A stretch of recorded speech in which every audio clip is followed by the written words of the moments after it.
ప్రభు మిమ్మల్ని క్షమించాడు అని చెప్పి మీరు అంటున్నారు కదా, అయితే నా ప్రశ్న ఏమిటంటే ఎందుకు క్షమించాడు? ఎందుకని ప్రభువు నిన్ను క్షమించాడు? ఎందుకు క్షమించాడయ్యా అంటే, నువ్వు క్షమించబడకపోతే దేవునికి నీకు మధ్య ఉన్నటువంటి ఎడం అలాగే ఉండిపోతుంది.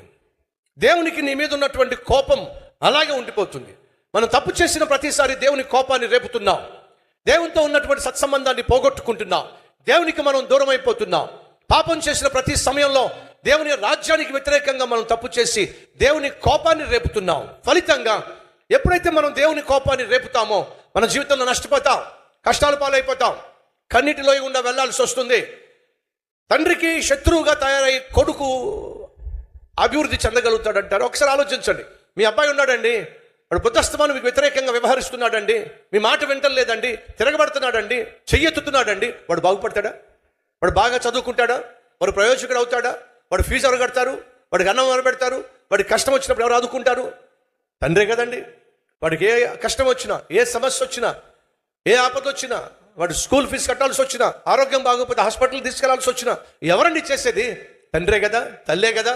మరి తల్లినే తండ్రినే కాదని చెప్పి వ్యతిరేకంగా వ్యవహరిస్తూ, అంతేకాకుండా తిరగబడుతూ, అంతేకాకుండా చేయొచ్చుతున్నాను అనుకోండి, ఆ కుమారుడు ఏం పోగొట్టుకుంటాడు? తల్లి తండ్రి యొక్క ప్రేమను పోగొట్టుకుంటాడు, ఆప్యాయతను పోగొట్టుకుంటాడు, ఆశీర్వాదాన్ని పోగొట్టుకుంటాడు. ఒరే, ఇలాగైతే నేను మేము పెంచలేమురా, నీ దారిని చూసుకో, నీ ఇష్టానుసారంగా నువ్వు జీవిస్తానంటే ఇంట్లోంచి బయటికి వెళ్ళో, మా ఇష్టానుసారంగా జీవిస్తానంటే ఇంట్లో ఉండో, నీకు ఏ లోటు లేకుండా చూసుకుంటావు.